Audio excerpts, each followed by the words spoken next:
생태적 공생, 길드와 노지. 토마토의 뿌리는 미세한 산소 농도의 변화와 수분의 정체 여부에 극도로 민감하게 반응합니다. 이것은 야생의 생존 본능에 기인합니다. 토마토는 남미 안데스 산맥의 척박한 바위 틈, 안개가 자욱하게 피어오르는 고산지대의 거친 흙 속에서 묵묵히 핏방울 같은 붉은 열매를 틔워내던 식물이기 때문입니다. 오늘날 수많은 관행 농가들은 더 크고 달콤한 열매를 빨리 수확하려 합니다. 이를 위해 농약과 화학비료로 토양의 미생물들을 전멸시키고 공장에서 찍어낸 검은 비닐로 대지의 숨통을 조입니다. 하지만 가로리 1959의 대지는 다른 길을 걷습니다. 스웨덴의 퍼머컬처 실천학자들이 강조하듯 농장을 하나의 거대한 유기적 도시로 바라봅니다. 그리고 식물들이 서로 도우며 외부 화학약품으로부터 해방되는 생태적 공생인 길드를 이랑 위에 구현합니다. 안데스 바위 틈의 외로운 영혼을 위로하는 연대. 고향을 떠나 낯선 타국 땅에서 외로이 살아가는 이들에게 가장 그리운 것은 화려한 대궐이 아닙니다. 그저 따스한 이웃의 밥상입니다. 안데스의 바람 부는 절벽에서 자라던 토마토가 한국의 이 진흙밭에 홀로 서 있을 때 느낄 그 근원적인 고독을 위로하는 것, 그것이 바로 생태적 길드의 참뜻입니다. 첫 번째 연대식물로 바질이 있습니다. 토마토의 발치에 향기로운 바질을 조화롭게 심어둡니다. 바질이 뿜어내는 강렬한 에센셜 오일의 향기는 토마토의 풍미를 달콤하게 돋우어줄 뿐만 아니라 진딧물과 초파리의 후각을 교란하여 접근을 원천 차단합니다. 두 번째는 성벽 역할을 하는 메리골드가 있습니다. 토마토 세 포기마다 황금빛 메리골드를 교차 식재합니다. 뿌리에서 분비되는 알파 테르티에닐 성분은 지중유의 선충의 세포를 사멸시킵니다. 토마토의 뿌리가 안전하도록 보이지 않는 땅속의 성벽을 구축하는 것입니다. 마지막 세 번째 공생식물인 한련화는 기꺼이 제물의 역할을 감당합니다. 이랑의 가장자리 경계면에 심긴 이 화려한 한련화는 북유럽 생태학의 정수인 밀고 당기는 전략, 즉 푸시앤풀 메커니즘을 완성하는 주인공입니다. 메리골드와 바질이 강렬한 향으로 해충을 이랑 바깥으로 밀어내면 가장자리의 한련화는 특유의 겨자향과 부드러운 잎으로 그 해충들을 강력하게 유인하여 제 몸으로 붙잡아둡니다. 해충들이 토마토라는 핵심 요새를 침범하기 전에 스스로 생태적 제물이 되어 모든 공격과 주의를 도맡는 것입니다. 한련화가 기꺼이 벌레들의 먹이로 제 살을 내어주며 토마토의 푸른 신체를 보호할 때 토마토 역시 무성한 잎그늘을 들이워 바질의 과습을 막아주며 서로의 어깨를 격조 높게 감싸 안습니다. 이처럼 이랑 위에서 펼쳐지는 생태적 길드가 눈에 보이는 벌레들의 침략을 이성적으로 방어해내는 성벽이라면 노지의 농부가 마주해야 할 또 다른 거대한 장벽은 눈에 보이지 않는 기후의 변덕과 수분의 격동입니다. 특히 비닐하우스가 아닌 노지에서 토마토를 키울 때는 자연의 무서운 폭우와 가뭄을 다스리는 지혜가 필요합니다. 노지 토마토의 가장 큰 적은 갑작스러운 비로 수분이 과다해져 열매가 터지는 열과 현상입니다. 또한 수분 불균형으로 배꼽이 시커멓게 썩어 들어가는 배꼽석 음병도 있습니다. 벌레는 식물들의 향기와 연대로 쫓아낼 수 있지만 하늘에서 쏟아지는 폭우와 땅에서 차오르는 수분의 급격한 변화는 어떻게 통제해야 할까요? 인간은 이 거대한 격동을 마주할 때마다 본능적으로 자연을 격리하고 가두려는 조급한 버릇을 드러내곤 합니다. 천연 가림막 역할을 감당하는 하늘의 파수꾼.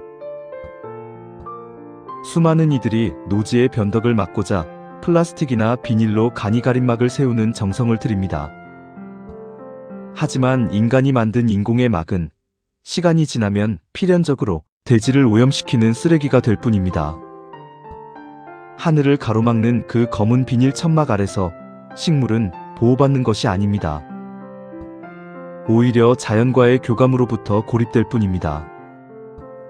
가로리 1959는 이처럼 대지를 질식시키는 인공의 자재를 들이는 대신 하늘과 땅의 습기를 스스로 제어하는 또 다른 차원의 생태적 길들을 구현합니다. 벌레를 막아내던 식물들의 연대를 이제는 비바람과 병충해를 막아내는 살아있는 인프라로 확장하는 것입니다. 죽은 플라스틱 지붕 대신 자연 그늘막이 되어줄 키 큰 식물과 땅의 물을 다스리는 녹비식물로 촘촘한 자연의 지붕을 엮어냅니다. 이 위대한 연대의 첫 자락은 하늘을 향해 수직의 높이를 세우는 일에서 시작됩니다. 토마토 주변으로 키가 크게 자라는 해바라기를 배치하는 것은 대지 위에 살아있는 우산을 세우는 것과 같습니다. 토마토보다 먼저 하늘을 향해 뻗어나간 해바라기는 쏟아지는 뜨거운 직사광선과 폭우의 물리적 타격을 온몸으로 받아냅니다. 거대한 차단막이 되어주는 것입니다. 그 곁에서 어깨를 나란히 하는 옥수수는 푸른 신체의 성벽을 형성합니다. 바람을 동반한 거센 비바람이 토마토의 연약한 줄기에 직접 들이치는 것을 묵묵히 막아내는 파수꾼입니다. 이 키 큰 이웃들의 깊은 뿌리는 비가 온 뒤에도 땅속 수분을 완충합니다. 이로써 토마토 주변의 급격한 수분 변화를 가라앉힙니다. 과수분을 제어하는 대지의 조력자. 하늘의 격동을 이성적으로 방어해냈다면 시선은 이제 대지의 과수분을 다스리는 발치의 이웃들로 향해야 합니다. 갑작스러운 폭우로 땅이 물을 머금으면 토마토는 과수분 상태가 되어 껍질이 터지는 열과 현상을 겪게 됩니다. 이때 주변에서 넘치는 물을 스펀지처럼 빠르게 소화해줄 영리한 조력자가 필요합니다. 토마토와 가장 깊은 우정을 나누는 동반 작물이자 푸른 보석을 닮아 유리치라고도 불리는 보리지는 왕성하게 자라나며 토양의 과잉 수분을 빠르게 빨아들입니다. 그리고 잎으로 증산시키는 훌륭한 천연 펌프가 됩니다. 그 아래 지표면을 포근하게 감싸안은 호박은 넓은 잎으로 살아있는 멀칭을 이룹니다. 이는 빗방울이 흙에 부딪혀 병원균이 토마토 잎으로 튀어오르는 것을 원천 차단합니다. 이 부드러운 지표면의 연대는 노지 토마토의 가장 큰 안타까움인 배꼽썩은병의 근원까지 치유합니다. 배꼽썩은병은 단순한 영양의 결핍이 아닙니다. 수분이 들쭉날쭉할 때 식물이 칼슘을 제대로 이동시키지 못해 생기는 갈증의 흔적이기 때문입니다.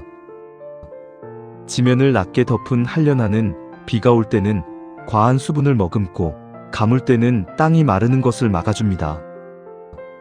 토마토가 멈춤없이 칼슘을 흡수할 수 있도록 일정한 수분의 평온을 선물하는 것입니다. 그리고 마침내 대지 가장 깊은 곳, 하층토의 심연까지 뿌리를 내리는 컴프리에 이르러 이 연대는 정점에 달합니다. 컴프리는 땅속 깊은 곳에 잠든 천연 미네랄과 칼슘을 흡수해 지표면으로 끌어올리는 위대한 동적 축적가입니다. 이 컴프리의 잎을 베어 토마토 발치에 덮어주는 것만으로도 대지는 스스로 가장 고결한 천연 칼슘 공급원을 완성하게 됩니다. 인위적인 차단이 아닙니다. 생명과 생명이 유기적으로 얽혀 이루어내는 공생의 숲에서 토마토는 비바람 속에서도 스스로 단단해지는 법을 배웁니다. 이것이 절제와 품격을 지킨 가로리 1959만의 이성적 노지 제어 농법입니다. 이러한 길드의 완벽한 조화 위에서 농부의 물주기 또한 무조건 많이 주거나 굶기는 극단을 피해야 합니다. 그래야 결실의 균열을 막을 수 있습니다. 만약 일반 텃밭에서 복잡한 연면 시비를 매번 행하기 어려워 대지의 기운이 지칠 때쯤 적절한 추비를 고민하고 계신다면 공장에서 찍어낸 NK 화학비료의 유혹에서 고개를 돌리셔야 합니다. 가로리 1959는 화학의 단맛 대신 천연의 방식을 택합니다. 약 1cm 크기로 잘게 썰어 말린 바나나 껍질과 완전히 식은 나무재를 준비합니다. 이를 미세하게 채로 쳐서 고운 가루만 거르는 시분을 하여 토마토 뿌리 주위 표면에 정중히 공급합니다. 대지가 기꺼이 내어준 자연의 유산으로 천연 칼륨과 미네랄을 보충하는 이 마지막 격식을 통합니다. 이를 통해 토마토는 마침내 대지의 심연과 온전히 연대하는 법을 배우게 됩니다. 겨순과 첫 번째 화방의 제거. 대지가 이토록 촘촘한 공생의 방어선을 완성해줄 때 농부는 비로소 시선을 돌려 식물의 내면을 들여다보아야 합니다. 토마토가 대지 위에 자리를 잡고 6월의 강렬한 태양 에너지를 흡수하기 시작하면 본줄기와 잎사귀 사이에서 하루가 다르게 겨순이 돋아납니다. 이 겨순들은 흡사 인간의 마음속에서 끊임없이 고개를 드는 통제되지 않는 탐욕과 같습니다. 많은 초보 농부들은 이 푸르고 무성한 겨순들을 그대로 방치하곤 합니다. 잎이 많아야 열매가 많이 맺힐 것이라는 단순하고 이기적인 계산 때문입니다. 그러나 절제되지 않은 풍요는 반드시 내부로부터의 타락을 불러옵니다. 토마토는 서리가 내려 얼어 죽을 때까지 무한하게 겨순을 내뿜는 본능이 있습니다. 이 겨순들을 자르지 않으면 모든 숲마다 꽃이 피고 열매가 맺힙니다. 결국 영양이 사방으로 분산되어 알이 작고 빈약한 토마토만 매달리는 선택과 집중의 실패를 맛보게 됩니다. 또한 7월의 고온다습한 장마철이 도래했을 때 바람의 길을 막고 햇살을 가립니다. 그리하여 줄기와 잎을 썩게 만드는 역병의 온상이 됩니다. 가로리 1959에 철학하는 농부는 초기 뿌리 활착을 위해 키가 40에서 50cm 정도 자랄 때까지 기다립니다. 이후 새벽 이슬이 마른 직후 정중하게 줄기 앞에 서서 순지르기의 의례를 시작합니다. 이때 철제 가위의 사용은 엄격히 금지합니다. 이미 너무 굵어진 큰 겨순은 어쩔 수 없이 소독한 가위로 자르되 원줄기에서 0.5에서 1cm의 여유를 두어야 합니다. 단면이 말라 들어갈 때 주간, 원줄기를 상하게 하지 않도록 격식을 차려줘야 하기 때문입니다. 가급적 차가운 철의 단면은 피하는 것이 좋습니다. 철은 식물의 세포를 파괴하고 바이러스 감염의 통로가 되기 때문입니다. 가장 좋은 방법은 체온이 흐르는 손가락 끝을 이용하는 것입니다. 본줄기에 붙은 어린 겨순을 옆으로 가만히 비틀어 따냅니다. 비워진 자리에는 식물의 눈물 대신 신선하고 싱그러운 풀향기가 번져나갑니다. 비워진 자리로 비로소 바람이 통하고 햇살이 땅속 깊은 곳까지 닿게 됩니다. 이때 세력을 키우기 위해 첫 번째 화방은 과감히 따줍니다. 전체적인 대가 먼저 단단하게 자라도록 돕기 위함입니다. 잎 따기, 비움과 전환의 척엽. 이 순지르기와 함께 반드시 행해야 하는 핵심 농법이 바로 잎 따기인 척엽입니다. 토마토 열매는 신비롭게도 바로 아래에 있는 잎과 바로 위에 있는 잎으로부터 영양분을 가장 집중적으로 공급받습니다. 즉 열매를 기준으로 위아래 필수 잎을 제외하고 중간에 어중간하게 끼어 숨어있는 잎들은 대지의 영양만 축내는 존재들입니다. 이 가운데 잎들을 과감하게 정리해주는 비움이 필요합니다. 쓸데없는 잎을 따내고 겨순을 치는 이 행위는 식물학적 전환을 의미합니다. 바로 영양 성장에서 생식 성장으로의 고귀한 전환입니다. 무성한 초록의 안락함에 취해 있던 토마토는 온몸의 잎이 잘려나가는 순간 위기의식을 느낍니다. 이러다 내가 죽을 수도 있겠구나 하는 자극을 받는 것입니다. 모든 생명체는 소멸의 위기 앞에서 종족을 보존하려는 숭고한 본능을 깨웁니다. 잎과 줄기를 키우는 데 쓰던 에너지를 오롯이 열매와 씨앗을 단단하고 알차게 키우는 데 집중하게 되는 것입니다. 몸집을 홀쭉하게 비워냄으로써 이랑 사이로 바람과 햇살이 통하고 병해충이 사라지는 것은 대지가 주는 덤입니다. 이러한 비움의 과정을 거친 토마토는 중심 기둥을 단단하게 다지는데 집중하기 시작합니다. 식물 생리학에서 말하는 목질화의 과정입니다. 연약하고 수분이 가득했던 초록색의 줄기가 세월의 바람을 맞으며 서서히 갈색의 단단한 나무 껍질처럼 변해갑니다. 이 과정은 식물이 스스로를 보호하기 위해 구축하는 면역의 성벽입니다. 목질화가 완성된 토마토는 장마철의 거센 폭우와 흙에서 튀어오르는 치명적인 세균으로부터 제 몸을 온전히 지켜냅니다. 쓰러지려는 육체를 인위적인 비료로 부풀리는 것이 아닙니다. 스스로 뼈대를 굳혀 대지 위에 반석처럼 서는 법을 배우는 것입니다. 새 아들에게 보내는 편지. 비워낸 자리에서 영혼이 단련되고 스스로 아물 시간을 거친 후에야 진정한 성장이 가능하다는 대지의 진리는 비단 이 작은 토마토 줄기에만 국한되는 이야기가 아닐 것입니다.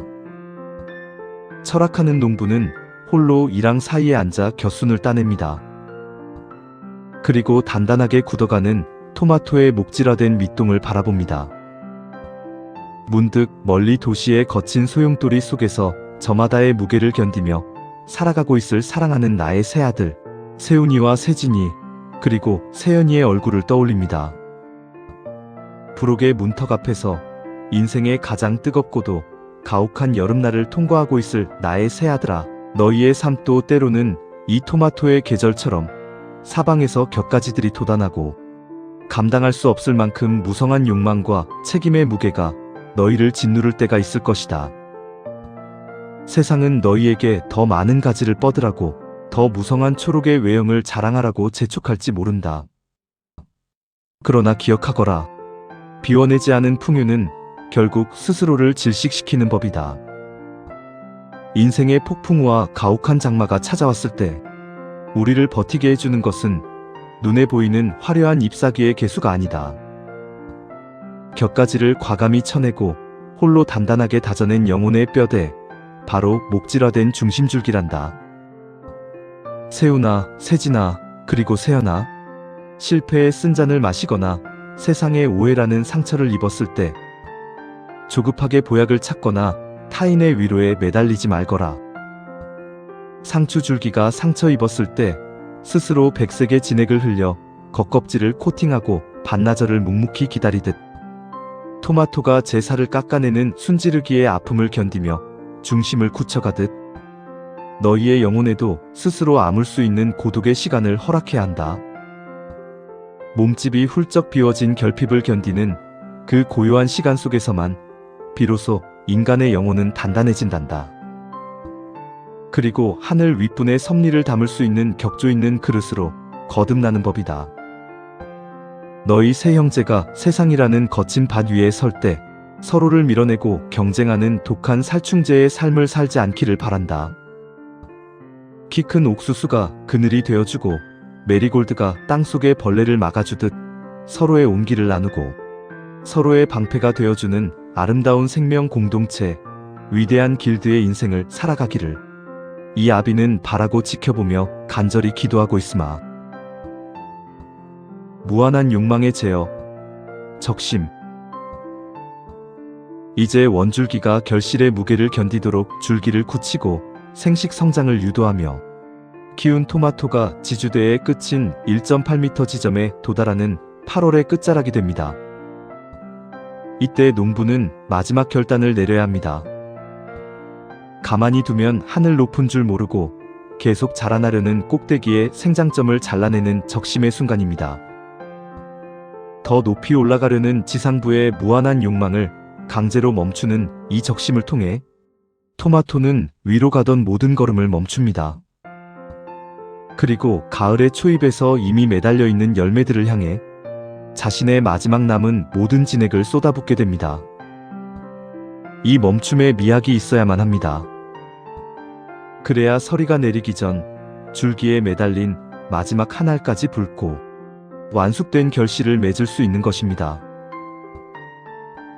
대지 위의 완숙, 그리고 정중한 거둠. 자세히 보아야 아름다운 것이 아닙니다. 스스로 자라날 시간을 허락할 때 비로소 거룩해지는 것들이 있습니다. 가로리 1959가 지향하는 수학은 단순히 열매를 따는 행위가 아닙니다. 완숙의 계절이 오면 우리는 인위적인 착색제나 강제 피대제 없이 오직 시간과 대지의 인내가 빚어낸 속이 꽉 찬 붉은 순집의 열매를 정중하게 거둘 것입니다.